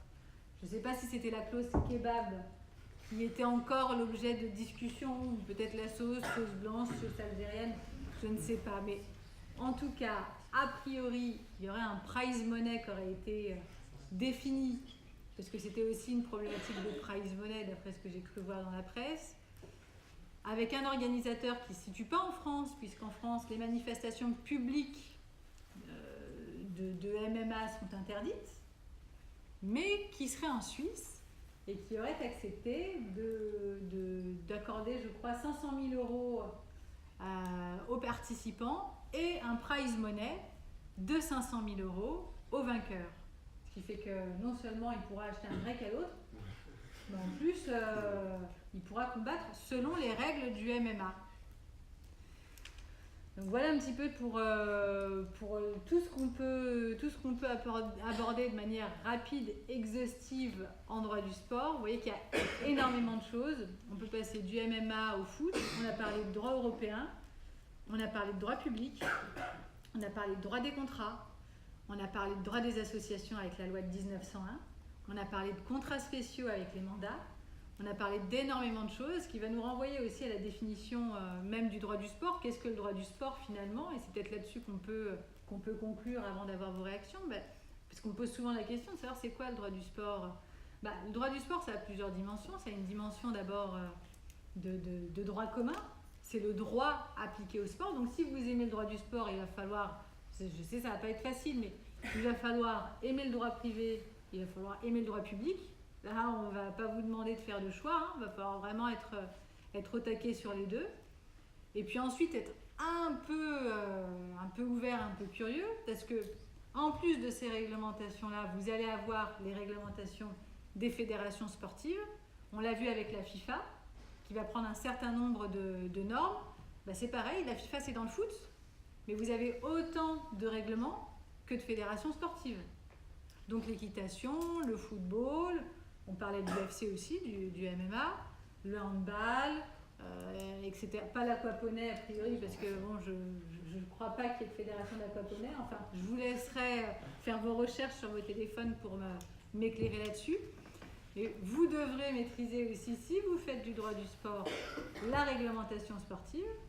Mais plus encore, on a parlé tout à l'heure, on a abordé rapidement le cas d'Emiliano Sala, mais aussi potentiellement les lois étrangères, puisque le sport étant une activité, un domaine par nature internationale, il peut arriver que la loi applicable, voilà, je ne suis peut-être pas d'internationaliste ce soir, mais quand vous aborderez les enseignements de droit international, pour ceux qui ne l'ont pas encore fait, ben vous poserez la question de la loi applicable. Et ce n'est pas toujours la loi française. Moi, ça m'est arrivé d'avoir à appliquer la loi égyptienne, la loi marocaine, la loi tchèque, tout un tas de lois, parce que c'était la loi applicable, et évidemment la loi suisse, puisque la majeure partie des fédérations internationales se situent en Suisse. Certains disent pour des raisons fiscales. Je vous laisserai vous faire votre opinion là-dessus. Donc la loi suisse, aussi beaucoup, et également le droit international, puisque le sport étant un domaine international, il y a un certain nombre de règles à connaître, avec notamment des règles d'arbitrage international. Si vous avez déjà entendu parler du tribunal arbitral du sport, il repose aussi sur des considérations de droit international de l'arbitrage. Tout ça pour vous dire que si vous vous intéressez au droit du sport, vous n'en avez pas fini avec le droit, et qu'il y a encore énormément de choses à découvrir. Je pense qu'on a fait un petit peu le tour rapidement sur la partie exposée. Je suppose qu'il y en a qui devraient avoir des questions, puisque le droit du sport c'est quand même quelque chose qu'on n'étudie pas forcément ici, et ça attire quand même certains curieux. Merci à vous ce soir d'être venus. Donc si certains ont des questions, n'hésitez surtout pas. Je t'invite à prendre le micro qui est juste là. Et moi personnellement je vais lancer les hostilités avec les questions en vous posant la première question. J'espère en motiver plus d'un. Vous l'aurez compris, moi je suis très intéressé par ce combat avec Caris. J'ai cru lire quelque part, et je ne suis pas sûr, qu'il était aussi interdit de diffuser le MMA en France, donc sur des canaux de transmission, que ce soit Internet ou la télévision. Je veux savoir si c'est vrai, et si c'est vrai, du coup, ce qu'il en est, comment on pourrait contourner ça, quelle est la législation, etc. Alors en fait, ce qui est interdit, ce sont les manifestations publiques de MMA. D'accord. Donc ça renvoie à la notion de public. Qu'est-ce que public? Alors on peut se dire, on peut avoir une approche relativement restrictive et dire que public finalement c'est quand on vend des titres d'accès ou des billets à des personnes extérieures. Ça n'est vraisemblablement pas le sens dans lequel se positionnerait un tribunal, qui aurait une conception certainement plus extensive, en considérant que public, finalement, c'est dès qu'il y a des personnes qui sont susceptibles d'assister à la manifestation. Et dans ce sens-là, à partir du moment où on est en France et donc que la loi française s'applique, on tomberait sous le coup de la réglementation qui interdit les manifestations publiques, et publiques au sens aussi de la diffusion. Sinon, ce serait facile. On ferme, on peut imaginer ça avec des systèmes de pay-per-view ou ce genre de choses. Moi, je me dis, je suis un petit peu plus maligne que les autres, donc je vais organiser une manifestation de MMA, mais je ne vais pas inviter de participants physiques ou de public physique, simplement je vais ouvrir l'accès de la compétition à des personnes qui seront derrière leur ordinateur ou derrière leur tablette. Ça serait un peu trop facile, d'autant qu'on serait sur un modèle de type commercial, c'est quelque chose qui se ferait gratuitement, très certainement, et du coup on tomberait, à mon sens, sous le coup de l'interdiction, à partir du moment où on est en France. La question se pose différemment si si on crée un événement et qui est diffusé de l'étranger. C'est d'ailleurs ce qui se fait beaucoup, hein. Pour ceux qui ont regardé déjà des compétitions de MMA, que ce soit l'UFC ou d'autres organisateurs, c'est souvent ce qui se passe, notamment avec Combat Sport de mémoire. Combat Sport diffuse du Luxembourg. Voilà. Mais comme avec Internet, il n'y a plus de frontières, ça permet aussi aux Français d'avoir accès au visuel du MMA en compétition. Donc vous confirmez qu'on pourra bien voir le combat s'il a lieu. Je suis prête à parier là-dessus. D'accord, très bien. Est-ce que certains ont des questions? N'hésitez pas, c'est pas les timides. Du coup, Edgar, je te laisse transmettre le micro. Bonsoir. Bonsoir. Au vu de la pluralité des matières de droit qui touchent le droit du sport, vous conseillerez quel master pour vous diriger même à être avocat sportif? Merci. Alors l'avantage, c'est qu'on a des M2 qui existent maintenant, pas partout, hein, mais on en a, je vous dirais, peut-être 6-7 qui existent dans toute la France. Donc ça, c'est plutôt pas mal. Je vous dirais, sur le master 1, pas vraiment de spécificité. Comme je vous l'ai dit, il y a du droit public. Et sur l'enseignement universitaire, on a 2 pans qui sont relativement bien distingués, le droit privé et le droit public. Donc je vous dirais, à la limite, suivez votre envie, faites ce qui vous plaît. Si vous avez plutôt une sensibilité publique, il y a par exemple le Master 2 de Dijon qui est plutôt orienté public. Si vous avez une sensibilité plutôt privatiste, je vous conseillerais plutôt ensuite un M2 de droit des affaires comme celui qui existe à Marseille, qui est celui que j'ai fait, hein, je prêche pour ma paroisse, mais qui est vraiment un bon M2. Donc après, ça dépend de vos sensibilités pour le M1, sachant que de toute façon, le droit du sport vous amènera à pratiquer à la fois du droit public et du droit privé. Je vous en prie. Le micro arrive. Un peu. Ah, il faut que tout le monde fasse son sport là. Hein.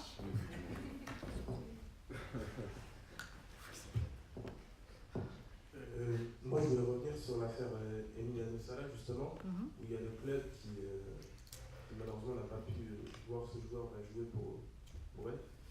Et du coup, il n'a pas encore refusé de payer, mais il reste dans la compte. Et je voulais savoir votre avis sur ça. Est-ce que vous pensez qu'ils vont devoir payer ou qu'ils vont... Pour l'instant, je vous parle d'après les éléments presse qui sortent au fur et à mesure.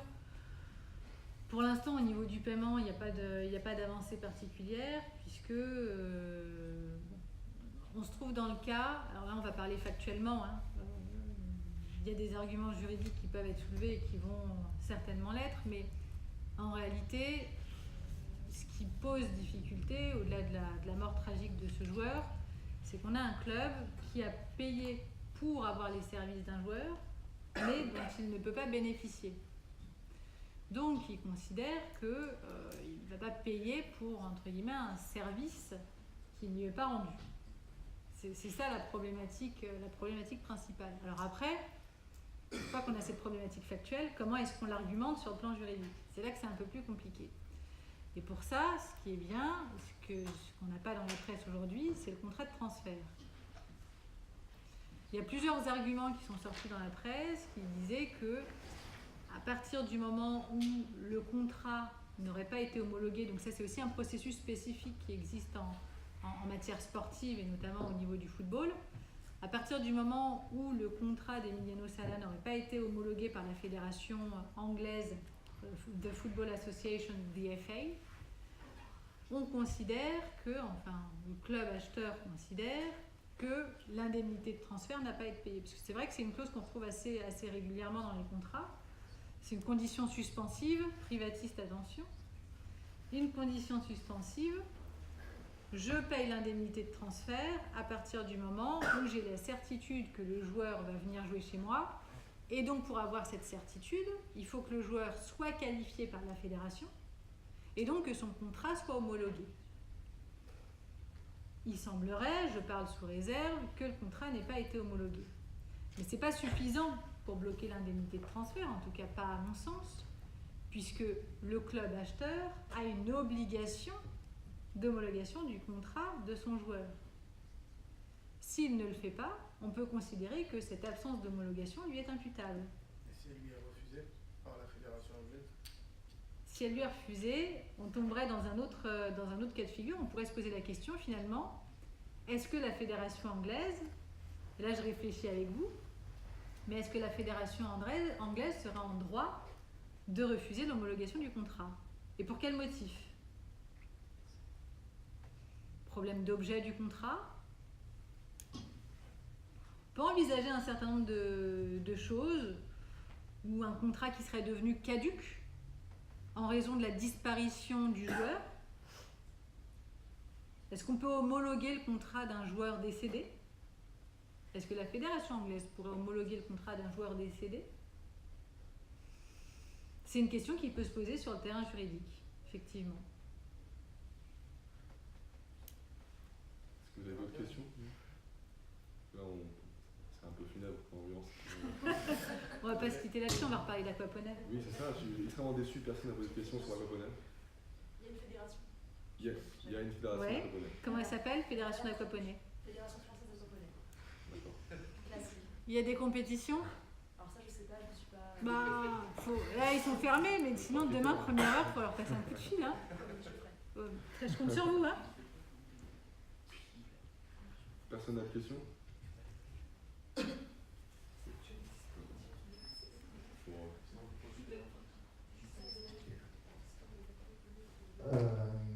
Suite à un Master 2 en droit du sport, il est plutôt simple de s'insérer dans la vie professionnelle.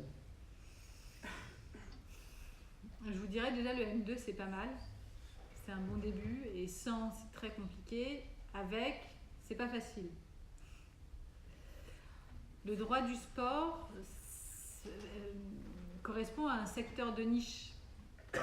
Donc à un secteur qui est relativement petit. Ce qui fait qu'il y a, on va jouer carte sur table, hein, je ne vous cache pas que le marché est en évolution. Par contre, il n'y a pas autant d'offres que de demandes. Ce qui fait que ce n'est pas forcément évident d'exercer en droit du sport. Voilà. Donc, comment est-ce qu'on peut faire si on est motivé et qu'on veut exercer en droit du sport? C'est quelque chose qui se travaille en amont, plusieurs années en amont, avant d'avoir étudié les contrats spéciaux, par exemple. Qu'est-ce qu'on peut faire? Déjà, on peut être sportif soi-même. Donc, ça permet d'avoir une connaissance du milieu associatif. On l'a vu, association de droit privé, loi de 1901, c'est ce qui va vraiment gouverner en termes de structuration l'organisation sportive. Donc ça, déjà, c'est un début. Mais ce n'est pas suffisant. Il y a l'implication dans le champ sportif. Donc l'application dans le champ sportif, c'est pas simplement profiter d'un service qui vous est offert, un service public. C'est également y participer. Y participer, ça peut être quoi? Ça peut être faire de l'entraînement, faire de l'arbitrage, avoir des missions bénévoles dans un bureau, un conseil d'administration, un bureau, avoir des fonctions de secrétaire, de trésorier ou de président. Ça peut aussi dénoter votre implication dans le monde sportif. Plus vous allez être présent sur le terrain, plus ça va faciliter votre appréhension du monde sportif et plus ça va permettre aussi, que ce soit aux recruteurs de M2 ou aux recruteurs professionnels, de se dire finalement j'ai quelqu'un en face de moi qui n'est pas simplement là parce que il aime bien regarder les matchs de foot à la télé, mais qui a réellement un projet professionnel derrière ça. Donc ça, c'est quelque chose qui va vous permettre aussi de travailler votre CV et de faciliter votre intégration dans le monde du sport si vous souhaitez travailler en tant que juriste ou en tant qu'avocat. Mais c'est vraiment, pour le coup, sur cet aspect-là, c'est vraiment quelque chose qui se travaille d'année en année.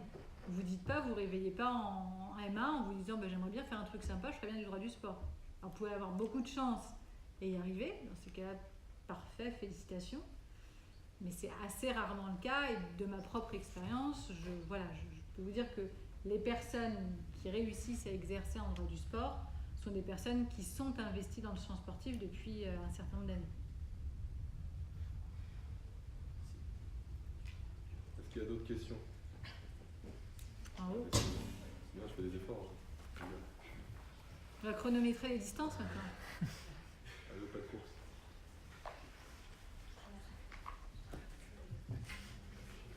Bonsoir. Alors, Bonsoir. moi, je voulais rebondir encore sur l'affaire Salah. C'est que Cardiff, je crois qu'ils ont demandé aux autres clubs de payer éventuellement solidairement avec le club le transfert de Salah. Je voulais savoir si juridiquement c'était possible ou pas qu'ils investissent. Quel autre club? Les autres clubs de première ligue, ils ont demandé, Cardiff a fait une demande pour ça. Si pouvaient les aider. On peut tout demander. Hein. Donc vous pouvez demander à avoir un 18 sur 20 à votre chargé de TD. Juridiquement, ils peuvent les aider à payer les contrats aussi. La question, c'est quels sont les moyens de... Parce que bon, je vous dis, on peut tout demander.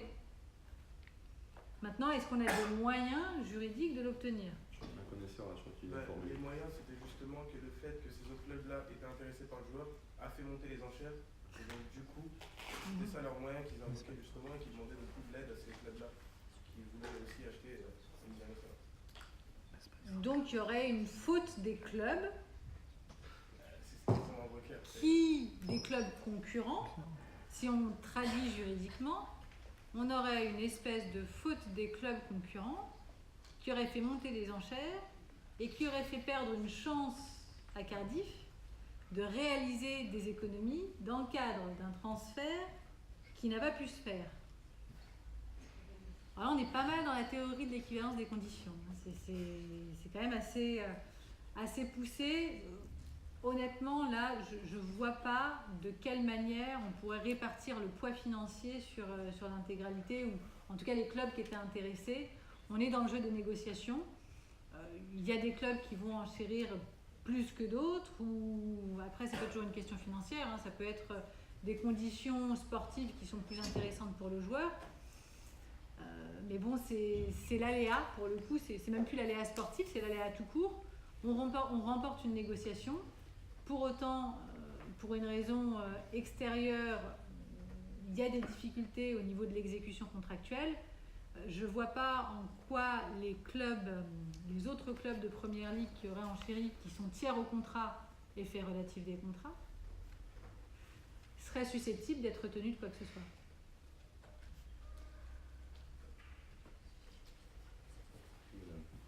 Oui, moi je voulais vous demander, vous avez dit tout à l'heure que la morale était très importante dans le sport, et c'est vrai qu'on connaît tous des références à l'éthique dans le sport de manière générale. Qu'est-ce que vous pensez de la morale opposée au salaire des footballeurs? Est-ce que c'est une question qui se pose? Est-ce qu'un jour on va enfin réussir à réglementer la rémunération des joueurs de foot? Alors la question qui se pose, à mon sens, sur la rémunération des joueurs de foot, on peut avoir différents degrés de lecture. En se disant, le footballeur est trop payé et par rapport à ce qui se passe en France, ça en est presque amoral. Puis on peut avoir aussi une approche économique du secteur, qui est une approche assez classique, qui est de dire, finalement, c'est vrai que les footballeurs sont, enfin pas tous, hein, parce qu'il faut faire des moyennes. Ceux dont les salaires sont les plus élevés, je pense à Mbappé, enfin, notamment si on prend les joueurs du PSG, qui sont extrêmement bien payés, ils ont des salaires qui sont mirobolants. Ce qui n'est pas la norme. Donc ça, c'est déjà important de le dire, c'est que la majorité des footballeurs, ils ne sont pas payés au salaire de Mbappé. Donc petite réserve à apporter là-dessus. Et puis ensuite, pourquoi est-ce que ces joueurs-là ont des salaires élevés? Oui, parce qu'ils rapportent de l'argent et qu'on est sur la loi de l'offre et de la demande. Tant qu'il y a des personnes qui sont prêtes, et quand je dis des personnes, ce sont les clubs, mais c'est vous aussi. Tant qu'il y a des personnes qui sont prêtes à faire marcher le spectacle sportif, et donc à générer des droits audiovisuels qui montent chaque année, je crois que sur 2020, on est passé sur le foot à 1 milliard, je crois, en termes de rétribution des droits audiovisuels, et les droits audiovisuels sont ensuite reversés pour partie au club, ce qui constitue une grosse partie de leur budget. Donc finalement, c'est un système qui s'auto-alimente. Plus il y a d'argent dans le football, plus les footballeurs sont payés. Parce que vous regardez le foot, vous regardez le foot, vous avez peut-être un abonnement Canal+, un abonnement RMC Sport, parce que personne ici ne fait de piratage, on est bien d'accord, hein, tout le monde regarde de manière parfaitement légale. Attention, il y a des organisateurs qui nous suivent. La LFP va vous rattraper si vous dites le contraire. Mais à partir du moment où il y a des personnes, où il y a un public qui regarde le football, nécessairement, ça génère de l'argent en termes de droits audiovisuels, ça génère de l'argent en termes de droits marketing, et ça justifie qu'il y ait de plus en plus de propositions qui soient faites au niveau des salaires des joueurs pour avoir les joueurs qui vont être bien payés mais qui vont aussi rapporter beaucoup, parce qu'il y a des études qui sont faites aussi sur certains joueurs. On l'avait eu ça remonte à quelques années avec David Beckham quand il était venu, je crois qu'il avait signé 6 mois au PSG et qui avait rapporté en termes de sponsoring de maillots, parce qu'on vend les maillots David Beckham à l'effigie du club, qui avait rapporté des sommes colossales. Ça a été pareil pour Neymar. Neymar, quand il est arrivé au PSG, en termes de surface financière et de vente de maillots, ça a été quelque chose d'extraordinaire pour le PSG. Ce sera pareil avec Mbappé, etc., etc. Donc à partir du moment où le sport génère de l'argent, les footballeurs en bénéficient aussi. Mais c'est vrai qu'il y a une question qui s'est posée aussi, de savoir, est-ce qu'à un moment donné, est-ce qu'on ne va pas trop loin dans le paiement des salaires des joueurs? Et est-ce que finalement, on n'est pas en train de créer une espèce de bulle spéculative autour de ce secteur, non seulement des salaires des joueurs, mais aussi au niveau des transferts? Il y a des produits dérivés. Quand on voit que tous les enfants d'une école primaire ont des t-shirts qui sont vendus à des tarifs prohibitifs, je trouve ça fou que ça ne soit pas réglementé un minimum. Après, on est sur la liberté. Donc tant qu'il y a des gens qui sont là pour acheter à ce prix-là, il y aura des maillots qui seront vendus à ce prix-là. Sauf à aller dans certains réseaux ou dans certains pays où vous allez pouvoir les trouver beaucoup moins chers, mais bon, le logo risque de se détacher un peu vite. Ou le flocage. Vous risquez de vous retrouver avec un maillot blanc. Voilà.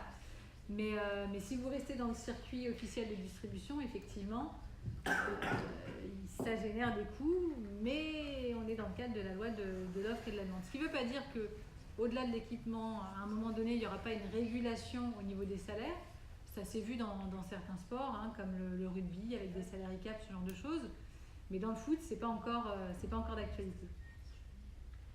Encore une dernière question avant de s'arrêter. Mais est-ce que c'est pas un débat purement typique en France, parce que c'est les salaires des basketteurs, des footballeurs américains ou même du baseball qui sont les plus rémunérés justement dans le monde, et donc du coup en fait le football serait pas aussi excentrique, on serait pas aussi abasourdi par les salaires si on regardait les salaires des basketteurs comme les LeBron James ou autres qui sont surpayés eux aussi. C'est possible. Après, aux États-Unis, c'est vrai qu'on a une vision un peu différente, dans le sens où on considère vraiment le joueur comme une micro-entreprise. Et c'est pas choquant qu'une micro-entreprise génère de l'argent. En France, on a encore cette vision de se dire finalement le joueur c'est un salarié. Et donc de le comparer à d'autres salariés qui touchent des revenus qui sont sans commune mesure avec les footballeurs. Donc c'est vrai que ça peut créer un décalage, mais on a une vision typiquement française, que ce soit sur le MMA, on n'en a pas parlé, mais c'est aussi sur le port du voile. De la même manière, la question s'était posée avec la FIFA. On a eu la polémique avec Decathlon, etc. Mais on a des postures qui sont on ne s'en rend pas compte forcément en tant que Français, mais on a des postures qui sont très spécifiques à la France. Quand on regarde à l'international, souvent on a des points de vue qui sont un peu plus ouverts. Pour le MMA, je crois qu'il y a 3 pays dans le monde qui l'interdisent. On fait partie de ces 3 pays-là. Donc à un moment donné, on a beau être le pays des droits de l'homme et des libertés, on peut aussi avoir un regard critique sur son propre fonctionnement et se dire finalement, est-ce que celui qui est tout seul, c'est celui qui a raison, ou est-ce que c'est celui qui est peut-être dans le faux? Bon, la question reste ouverte. Je crois que c'est sur ces belles paroles de remise en question, d'introspection qu'on va s'arrêter. Je tenais à vous remercier pour votre intervention ce soir. Je tenais à remercier aussi toutes les personnes qui se sont présentées. Je sais qu'il y avait d'autres questions. Après, si vous voulez les poser en plus petit comité, n'hésitez pas à venir voir Maître Tesnevassine Mon directement. cours d'aquaponais commence pas avant 1h. Pareillement aussi, si vous êtes intéressé, parce que la conférence datait, n'en pas douter, mais du coup par les livres qui sont proposés, ils sont en vente, sachez-le. Donc vous pouvez toujours venir chercher votre exemplaire. Encore une fois, merci à tout le monde, merci à vous et merci au public. Et merci pour l'invitation.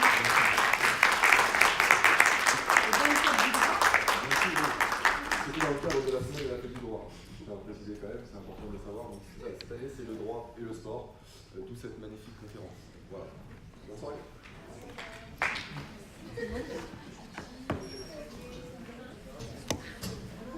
Il y a plein de commentaires. C'est vrai? Ouais.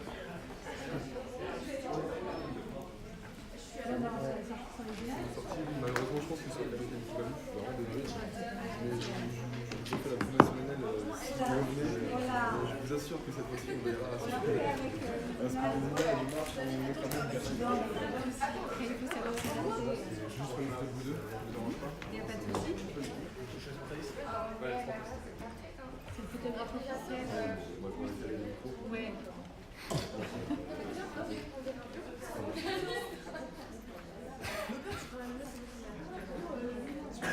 C'est bon? Moi je souris, hein. Ouais, je sais pas si j'ai une tête un petit peu mitigée. Oui, je souris, c'est pas... Ouais, je sais jamais. Bonsoir. Ouais.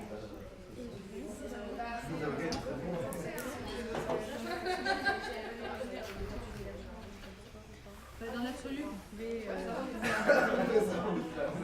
c'est vraiment au choix du tuteur.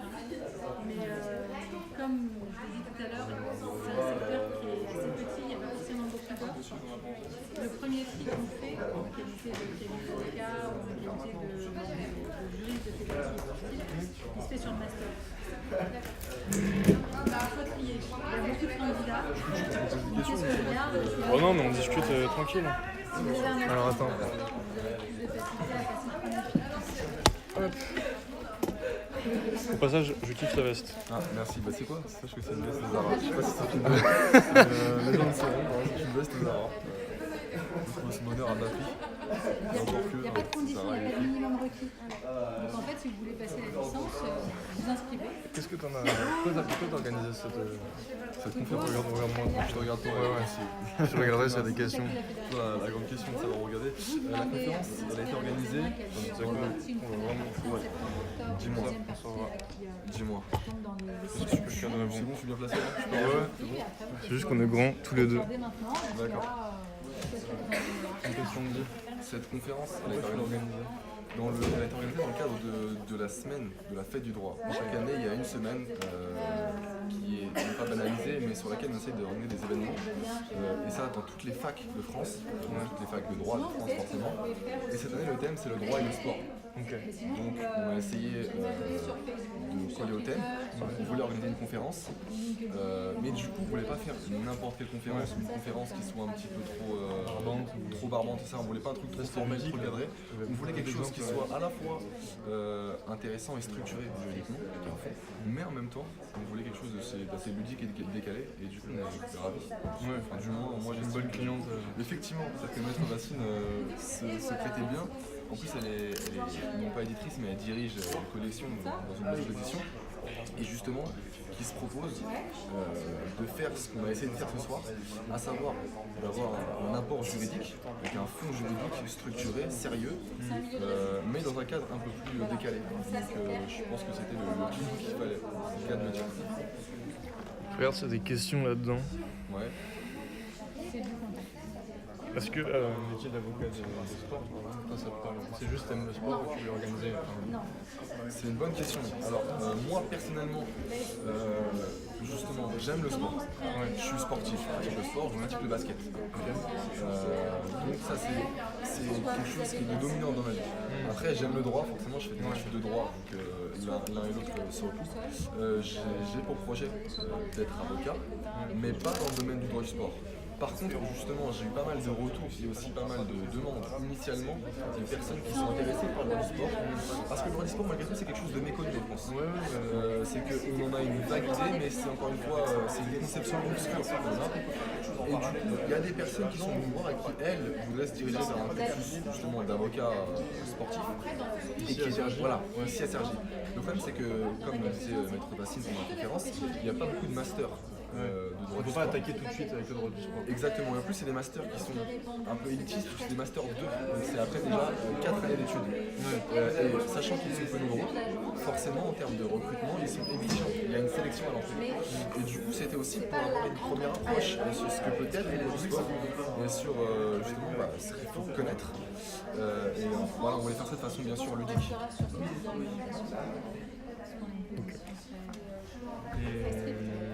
Justement, alors pourquoi pas faire comme Maître Bassine la dernière fois, je sais pas si on la voit dans le cadre, mais on l'a déjà vu pendant une bonne heure. Pour le plus grand bonheur, parce que c'était vraiment content, j'étais vraiment en train de se dire, on fait vraiment plein de choses, vraiment. Mais pourquoi ne pas faire comme Maître Bassine qui disait au début, je savais pas qu'elle avait fait du rugby, bon, il est rencontré, ça arrive. Moi, ça va m'arriver aussi. Mais pourquoi ne pas te dire, je pratique du basket et être avocat du sport aussi. Parce que avocat sportif, avocat en droit du sport, peu importe, on a compris l'idée. Parce qu'il faut savoir que tout comme le sport est large, le sport c'est un terme générique qui va définir plein de choses, et le droit aussi c'est quelque chose d'extrêmement large. Du coup il y a plein d'aspects qui sont intéressants. Moi je sais que je suis plus attiré et intéressé par le droit pénal. Mais du coup, le droit pénal après aussi peut effleurer certains aspects du sport. Moi, je pense par exemple à l'affaire des frères Karabatic, qui ont été poursuivis dans une affaire de perruquet. Ça touche au sport et c'est du pénal. Moi je sais que c'est ce que j'apprécie particulièrement. Et on a tous nos affinités et nos préférences dans Saint-Jorier par exemple. Par exemple aussi, même chose pour la référence. Donc moi personnellement je ne suis pas attiré particulièrement par le droit du sport, mais c'est intéressant parce que déjà ça permet d'étoffer sa culture juridique, et comme je dis c'est quelque chose de méconnu, et de ne pas enseigner, et ça j'insiste, dans la plupart, si ce n'est toutes les licences de droit en France, le droit du sport n'est pas une matière. Donc c'est intéressant d'avoir une première approche. Merci beaucoup, c'était un plaisir. Pour ton accueil, si tu veux dire un petit mot, c'est des prochaines conférences, je sais pas, je te fais la promo. Malheureusement il n'y a pas de prochaine conférence, mais si vous êtes dans le secteur de Cergy-Pontoise, parce qu'il faut savoir que cette conférence est organisée par l'UFR de droit, donc la faculté de droit de Cergy-Pontoise, en partenariat avec le B2 Portalis. On fait aussi un concours de plaidoirie. Vous êtes les bienvenus parce que sachez que l'accès est ouvert et gratuit à tous. On fait un concours de plaidoirie, donc ce ne sera pas des plaidoiries dans le droit du sport malheureusement, si ça en intéresse certains, parce que ça touche quand même. Tu veux créer une chaîne live et la diffuser éventuellement, pourquoi pas. Je vais essayer de me pencher sur la question, si ça peut permettre de toucher certains spectateurs qui n'auront pas à se déplacer, j'en suis ravi. En tout cas, merci à toi. Pas de soucis, merci à toi Hugo. J'étais ravi de ta diffusion et de ta présence ce soir, en espérant que ça vous a plu en tout cas à tous les spectateurs, et peut-être à très bientôt. Merci beaucoup. De rien. En fait, la je sais pas, là je parlais de l'observatoire, je sais pas dans quelle mesure il va observer plusieurs disciplines sportives, mais ça mériterait qu'on se pose la question, c'est pas que pour les sports de combat collectif, je pense aussi au sport de haut niveau. Quand on fait une carrière dans le sport de haut niveau, généralement on finit pas forcément en très bon état. Donc c'est la question de l'intégrité physique qui se pose. Et est-ce qu'à un moment donné, en tant qu'organisateur sportif, l'organisateur n'a pas une responsabilité de protéger l'intégrité physique des sportifs, et pas forcément que sur les promotions, mais aussi sur la santé au sens large. Après, il y a une problématique aussi de gabarit qui se pose, c'est-à-dire qu'on a une évolution des gabarits des descentes de par la loi, on ne peut pas décider ces gars-là. Non. On peut pas mettre des sections de poids comme un box. Non, mais on peut changer la règle sportive. Alors par contre, il faudrait... On l'a bien vu depuis... il y a des choses qui ont évolué quand même en termes de placage, en termes de... Je veux dire, mais même depuis la règle pour les médias, oui. Le rugby, on a perdu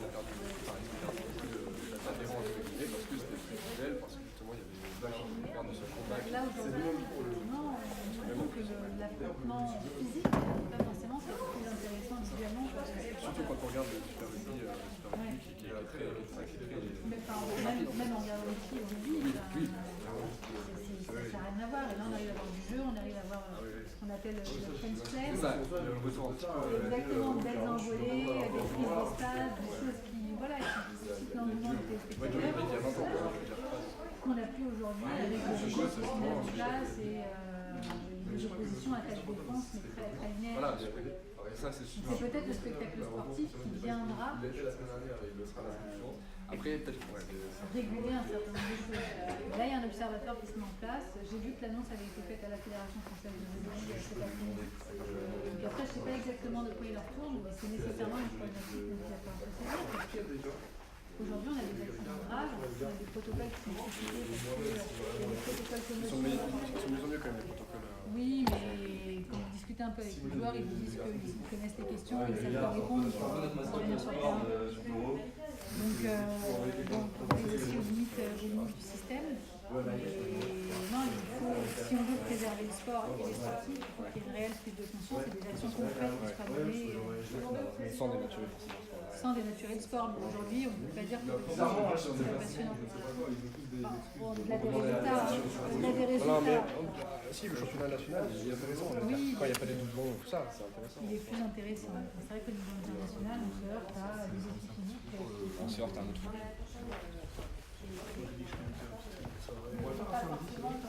Pétanque, on fait une pétanque en fin d'année, c'est notre dernier événement. Moi, je vais essayer de changer ça avant ça boule. Ouais, c'est vrai.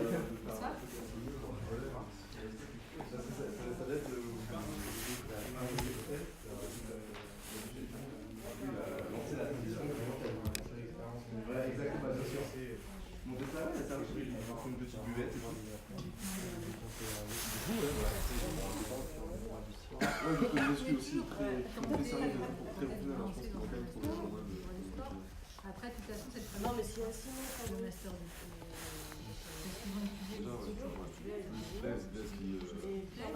Maintenant, comme il y a énormément de demandes, les promos sont pas extensibles, vous risquez, si vous n'avez pas d'implication sportive, de vous heurter à un film qui fera que après, la question, ce serait de savoir est-ce que si vous êtes accepté, vous allez plus loin professionnellement. C'est vrai question qui se pose. Mais à chaque étape, en fait, j'ai pas une et si sur le plan sportif, votre implication est relativement modérée, ça risque de pêcher à un moment donné. Ça, je préfère vous le dire, parce que il y a plein de personnes qui ont une implication très forte dans le milieu sportif. Et qui, même avec cette implication, n'y arrivent pas. Je ne veux pas dire que vous n'y arriverez pas, mais simplement, en termes de statistiques, en termes de chances, les chances sont plus réduites. Même quand personnellement, j'ai pas l'ambition d'être avocat ou En tant que juriste, plutôt en tant que juriste. il y a beaucoup de demandes aussi. Le milieu du sport est un milieu qui est très courtisé, très convoité, ce qui fait que même chez les juristes, les places sont chères. Et j'ai fait des recherches et j'ai vu qu'il y avait certains masters de droit du sport dans leurs critères de sélection qui demandaient par exemple des anciens sportifs, des cadres, comme des entraîneurs, etc. Donc du coup ça sert à rien de fixer ce master-là. C'est quoi comme master? Il y a l'image et l'image, c'est droit économie du sport, et à ça, je ne connais pas. J'ai regardé sur le site et c'est management des organisations sportives. Et à chaque fois, ils demandent un critère de sélection que pour postuler, il faut être soit sportif de haut niveau ou cadre, sportif. Oui, ça ne m'étonne pas. Ah oui, parce que, en fait, je pense que leur idée, c'est de former des personnes qui puissent s'insérer professionnellement dans le secteur. Donc les personnes qui n'ont pas d'attache avec le secteur, ça va être plus compliqué de les insérer professionnellement. Donc le but, c'est pas non plus de vous envoyer dans le mur en vous disant faites du droit du sport et puis on verra bien. Je pense que l'optique, c'est un peu de filtrer pour éviter de se retrouver avec des personnes qui sont en décalage entre leur parcours et les débouchés qui peuvent exister. Je vous en prie. Ça va? Ça va?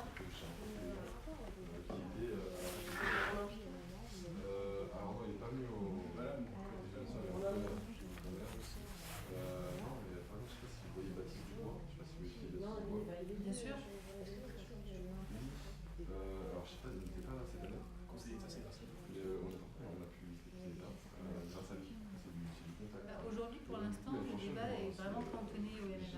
de faire un petit réseau cette Donc année. c'est vrai qu'on élude totalement les problématiques dans des qui font l'objet de délégation de service public, donc on considère qu'il y a une espèce de droit.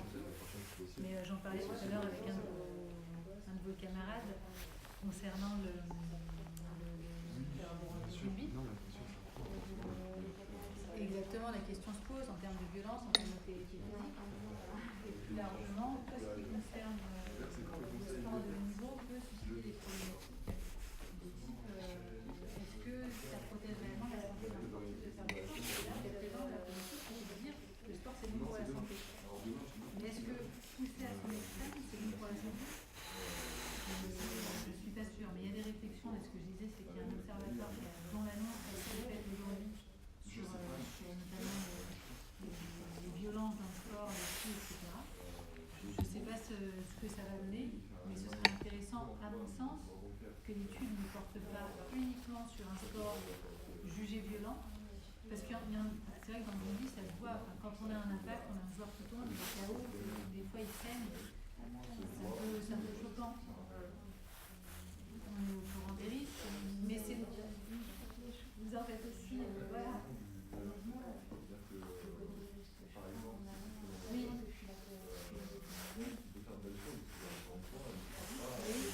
Il y a pas mal d'impacts sur les cervicales.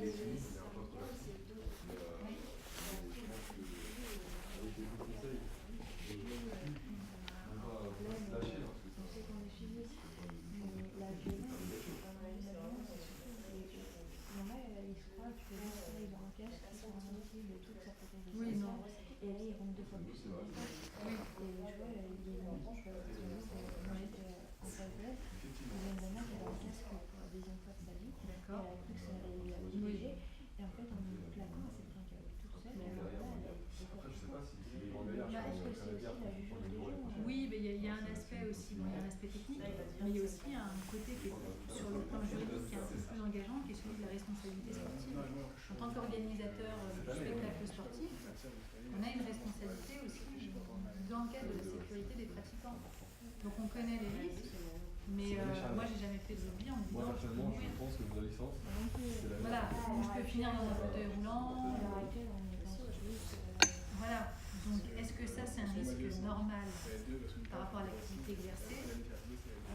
Je pense pas. Est-ce que la Fédération française, la Ligue nationale de rugby mettent tout en œuvre pour éviter de se retrouver dans des situations qui sont dramatiques et extrêmes? C'est la question qui se pose. Et c'est la question sur laquelle il faut réfléchir, mais c'est pas une question qu'il faut avoir que pour le rugby, c'est une question qu'il faut avoir pour le judo, c'est une question qu'il faut avoir pour le MMA, c'est une question qu'il faut avoir pour tout un tas de choses. Donc, comme un AVC, c'est comme les protocoles il est oui. avocat en droit des affaires. Voilà. il sera présent là. Bah oui. C'est ça,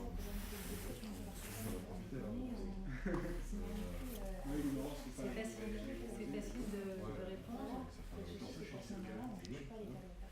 Non, non, et puis personne n'a envie de quitter le terrain. Bah oui, non, mais voilà, moi j'ai jamais voulu partir.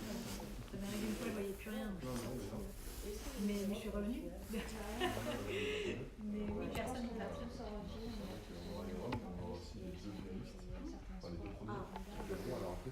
On n'a pas envie d'arrêter, puis en plus, quand on dit les choses, on est plutôt pas mal. Sauf que la commission cérébrale, bah oui, ça intervient après. Et c'est là que ça peut être dangereux. Sur le coup, on s'en rend pas forcément compte. C'est pour ça qu'il faut qu'il y ait réellement une prise de conscience des autorités publiques, mais aussi des fédérations sportives, quel que soit le sport incité, pour faire en sorte que l'intégrité physique du sportif soit protégée au maximum. On ne peut pas éliminer tous les risques. Le sport, c'est un sport. Mais oui, mais il y a des risques qui sont normaux, acceptables, et il y a des risques qui ne sont pas. Voilà. Moi, je demandais une invitation à plaider. Alors, c'est le Maroc qui m'a été, il me semble, à accepter. Accordé. Voilà, moi j'ai bien parlé de mail, et c'est la relance pour les ROP, pour aller les chercher. C'est fort aussi. Et en tout cas, c'est ça, la relance, c'est très bon. Avoir un suivi, oui. Pas dire une ça, en tout cas, ça a été confirmé. En fait, je ne sais pas. Ça, typiquement, c'est quelque chose qui mériterait d'être amélioré. Ça suppose qu'il y ait une réflexion qui soit installée au niveau des différentes instances sportives et du ministère. Mais non, mais on a tous fait. Je suis rentrée en 2024 dans un match. On l'a tous fait, on a tous fait. parce Monsieur qu'on a Jeanne, joué, on parlait autrefois, un HP, il me dit La loi, 6 enfants. D'accord. Bah après, c'est la question finalement, est-ce que le joueur est suffisamment responsable pour assumer tous les risques en matière sportive, on a une responsabilité qui existe, qui est celle de l'organisateur. Donc quand bien même on décide de rentrer sur le terrain, l'organisateur peut être tenu pour responsable. Et c'est là-dessus qu'il faudrait sensibiliser les organisateurs. Quand on prend l'exemple du rugby, on se rend compte en plus au-delà du débat juridique que le spectacle sportif est très, très physique, en tout cas au niveau international et chez les seniors hommes, on se rend compte que finalement c'est pas forcément le spectacle le plus agréable pour les spectateurs. Donc si sur le plan juridique il y a une difficulté et sur le plan du spectacle sportif qui peut quand même générer un certain nombre de ressources, ça pose des difficultés aussi. Peut-être que ça facilitera la réflexion des différentes instances. Je pense que ça va évoluer. Mais après, à quel rythme? Il faudra peut-être attendre un procès. C'est vrai que c'est pas très. Ça serait des gens qui ont. Bah oui, mais parfois c'est la seule chose qui fait Moi, ce bouger. qui m'étonne le plus, c'est le fait que la VU installe toute l'année. Ça, j'ai jamais compris. Je comprends que c'est pas. Oui, non, mais il faut qu'il y ait du plaquage. Par contre, il faut qu'il y ait des protocoles de protection aussi. C'est gratuit. Moi, je me suis demandé, peut-être qu'on ne payait pas la mer, c'est ça que c'est super intéressant. Mais très sincèrement, ça fait ça une fois. Oui, mais moi je suis pas un bon exemple, j'ai jamais rien fait. Non, moi j'aime pas, ça m'empêche de rester. Mais oui, il faudrait. Et d'ailleurs, je crois qu'il y a une étude qui a été faite sur le protège-dents qui dit que quand on porte un protège-dents, non, au contraire, ça limite le risque de commotion cérébrale. Moi, on m'a dit par contre que c'était pas top pour les. Je sais pas si ça vous est déjà arrivé quand on a coupé à cause d'un micro-plaquage. On m'a dit que c'était pas top. On arrivait à reprendre plus facilement quand on n'avait pas de protège-dents. Après, vous l'enlevez, enfin, si vous êtes conscient. Que souvent dans un plaquage, quand vous êtes prise au plexus, finalement, il y a des chances de perdre le protège-dents. Mais si ça peut limiter les commotions cérébrales, c'est déjà pas mal à creuser. Mais je vous en prie, j'espère que ça vous a plu. Bonne soirée. Juste une petite question. Ouais. Déjà, bravo. Merci. Que d'histoires depuis dimanche.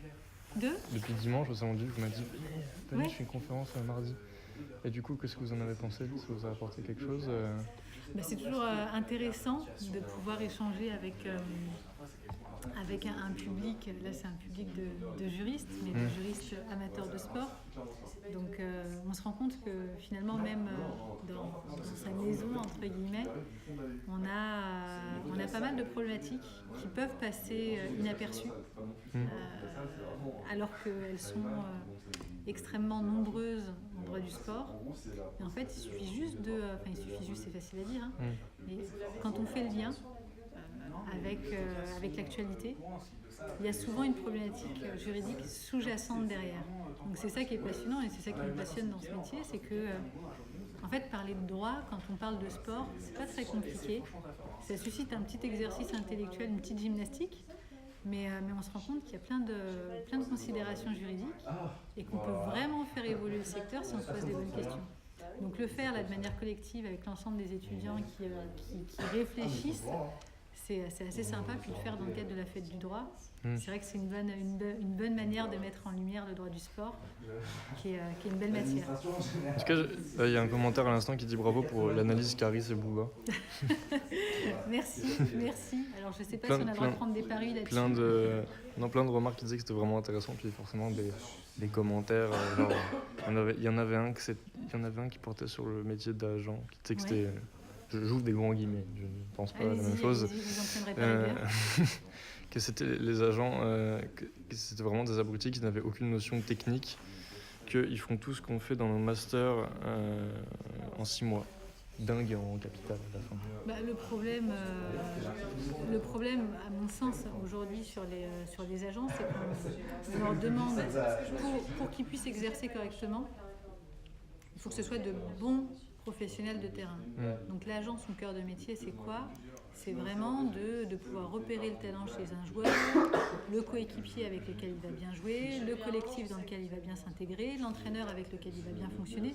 Ce sont vraiment des commerciaux, mais au sens expert du terrain. Et aujourd'hui, la réglementation qui existe pour avoir accès à la licence, c'est de passer un examen qui est majoritairement, exclusivement, fondé sur le respect des règles. Mais des règles juridiques avec, comme je le disais tout à l'heure, quasiment 50 droits à maîtriser, et des règles qui sont liées à la réglementation sportive. Donc ça, la réglementation sportive, effectivement, il faut maîtriser. Le droit, il faut en avoir entendu parler. Mais c'est pas parce qu'on réussit le concours d'agent qu'on est un bon professionnel de terrain. A contrario, c'est pas parce qu'on est un bon professionnel de terrain qu'on réussira à avoir le concours d'agent.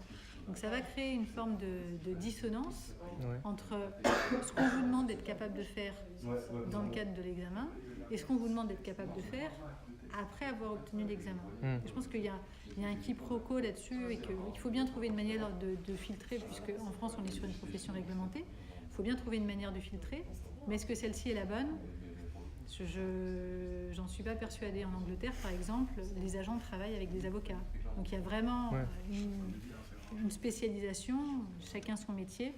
On va avoir des agents qui vont vraiment être sur le terrain, qui vont être des spécialistes, mais qui ne vont pas se prendre pour des juristes, et des avocats qui vont pouvoir intervenir et finalement les seconder sur un aspect qui fait partie pour le coup de leur cœur d'activité, à savoir le droit. Il y a une question aussi toujours sur Boubacaris parce que ça interpelle beaucoup le grand public. Je comprends. Mais la question en plus est intéressante et je pense qu'elle soulève. Je voyais des visages malheureusement qui n'ont pas été tous filmés parce que je ne pouvais pas dégainer chaque question. Mais il y avait beaucoup de réflexions en fait dans cet amphi et qui se posait, je pense, la même question que Raphaël là, qui dit je n'imaginais pas qu'il y avait autant de complexité derrière cette affaire totalement creuse.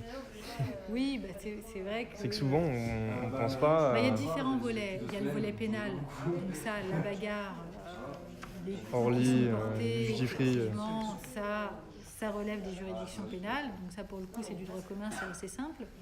Mais ce qui en a découlé derrière, à savoir l'organisation d'un combat en France, là, on change de cadre, on va rentrer dans le cadre spécifique du droit du sport et des règles du code du sport.